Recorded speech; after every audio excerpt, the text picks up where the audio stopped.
Mohon maaf sekali lagi. Bank Syariah Indonesia itu belum 100% syariah. Mereka bermain di sektor-sektor investasi yang membuat itu ada goror dan ada ribanya. Cicil motor syariah, ada yang ikut di sini? Nyicil motor syariah atau nyicil mobil syariah atau nyicil rumah syariah? Coba antum gak bayar 3 bulan, disita tuh. Beneran?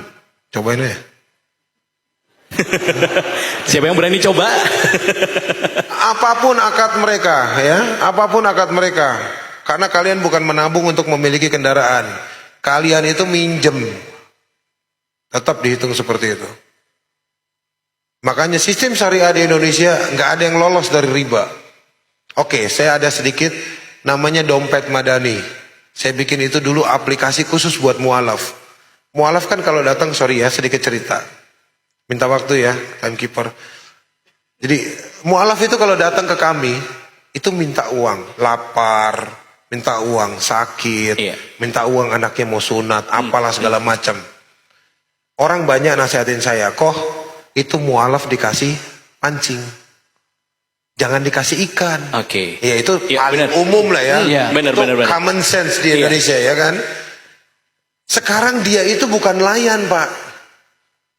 Bukan tukang mancing ikan. Dikasih pancing, dikasih kail, disuruh mancing di situ. Yang ada ikannya ditombak sama dia sama pancing-pancingnya. Oke. Ujungnya balik lagi ke kita.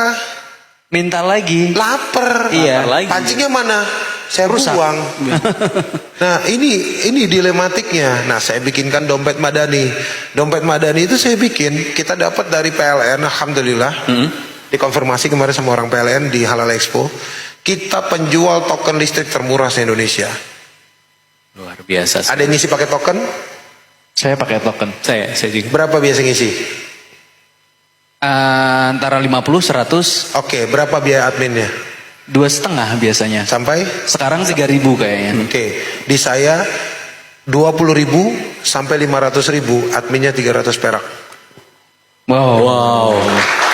Luar biasa. Ya. Oke, itu 1 juta adminnya 75 perak. Semakin turun berarti. Semakin turun. Karena gue nggak butuh untung dari lo. Oke. Oke. Ya. Nggak butuh untung dari customer, dari klien ya. Dan itu aktif 24 jam. Artinya kalau misalnya ke minimarket yang inisialnya Indomaret itu. Benar. Oke. Sama Alfamart juga ada sampingnya. Inisialnya Alfamart. Iya, biasanya tetanggaan. Nah, pastilah. Iya pasti. Itu kalau lu jam 11 sampai jam 3 pagi lu nggak bisa beli token. Di aku stok token. Di saya tuh di dompet madani dia ada stok token. Jadi antum ngisi jam 12 isi tetap jalan. Dan semua saldo yang disimpan di situ sama sistemnya seperti saya nyimpen saldo di BCA. Saya nyewa berangkas, saya masukin duit di situ. Terus saja seperti itu. Nanti akhir bulan rekapitulasi pemakaian saldo, saya tarik dari situ. Kamu isi lagi bulan depan, tak masukin lagi ke situ. Artinya apa? Uang itu bebas goror, Iya. bebas dari riba, Ya. dan bebas dari bank. Karena saya cuma nyimpen berangkas di dalam bank. Bukan nyimpennya. Bukan nyimpen duit. Iya. Dan bank itu Nitip ya? Enggak, karena dia kan berangkas boleh nyimpan sepatu juga di situ. Boleh. Benar boleh. Apapun itu isinya Apapun, ya. iya, nyimpan anak yang Iya, ngerepot. intinya kita Rewel, oh jangan. boleh kayaknya. Enggak, maksudnya itu nyawa berangkasnya. Jadi ini yang kita rubah sistemnya. Iya. Ini kita rubah, kitanya yang ngerubah. Kalau kitanya nggak mau berubah, kalau kita nggak mulai melakukan hal tersebut, Apa yang harus nggak dilakukan? akan berubah, men. Dan itu akan stagnan seperti itu dan kita hanya menjadi pengamat. Oke, kok ini terakhir nih kok closing statement untuk kita semuanya. Gimana nih kok kita untuk tentunya biar bisnis ikhlas tadi kan lakukan. Terus apalagi yang harus kita lakukan untuk closing statement kali ini? Ikhlasin. Oke. Ikhlasin. Ikhlas. Dah. Ikhlasin. Iya. Saya agak Gini. Ini gua ambil nih. Iya. Ya kan? Ikhlasin, men. Oke. Enggak Iya. sampai bawa juga. Ikhlas kok bang. Ikhlas. Gini loh. Ikhlas.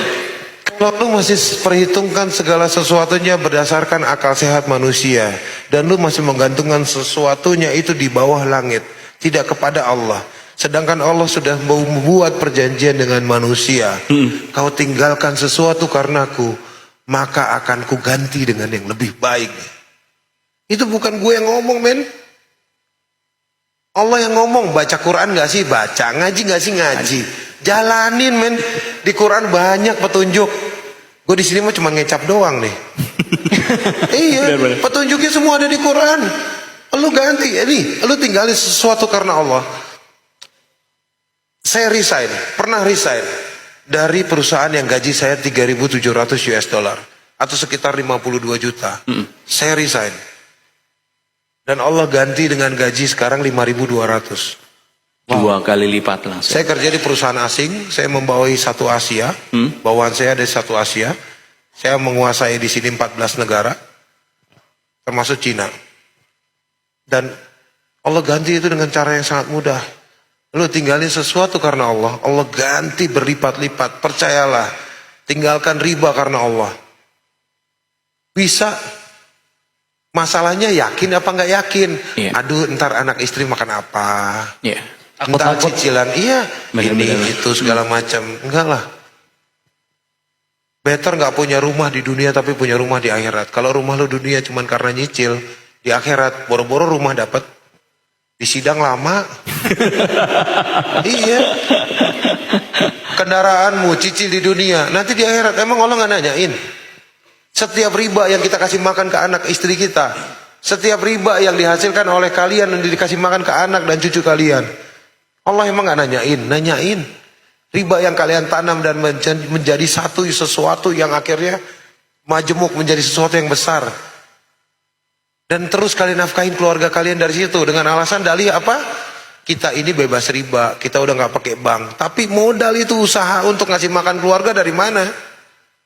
Emang Allah nggak nanyain dari situ? Nanyain loh. Hati-hati. Ya, kita jangan sampai terpleset. Jangan sampai kita yang terpleset. Jadi better nggak punya rumah di dunia daripada lu di akhirat melarat. Serius. Kan Rasulullah juga bilang kan, ya Allah matikanlah aku dalam keadaan miskin. Dan kenapa selalu kita kembangin terus di Mualaf Center berkembang banyak program selalu seperti itu. Ini kameramen juga anak Mualaf Center nih. Eko Patrio. Jadi kita selalu minta sama Allah. Ya ini yang sering saya ulang. Ini antum minta buat closing kan. Tiap pagi habis sholat subuh doa. Ya Allah, jika hamba sudah tidak lagi berguna untukmu dan agamamu, matikanlah hamba. Minta seperti itu sama Allah. Kalau antum semua sudah tidak lagi berguna untuk Allah, minta dimatikan. Karena sisa hidup kalian hanya dosa nantinya. Kalian hidup dalam kebenaran yang semu. Kalian anggap itu benar, padahal itu dosa besar. Ya, riba itu tidak disebutkan sama Rasulullah secara gamblang dan nyata pada saat beliau menyebutkan dosa-dosa besar. Ya, murtad, durhaka kepada ibu, lalu berzina. Rasulullah tidak menyebutkan zina karena dosa zina yang paling ringan adalah seperti berzina dengan ibu kandung sendiri. Jadi dosa riba yang paling ringan itu seperti berzina dengan ibu kandung sendiri. Jadi langsung dapat 2 itu. Kalau orang anggap itu enteng, ya riba dilakukan. Nauzubillah min dzalik. Udah itu aja sih. Saya agak-agak ngeri kalau ngebahas ke sono. Iya.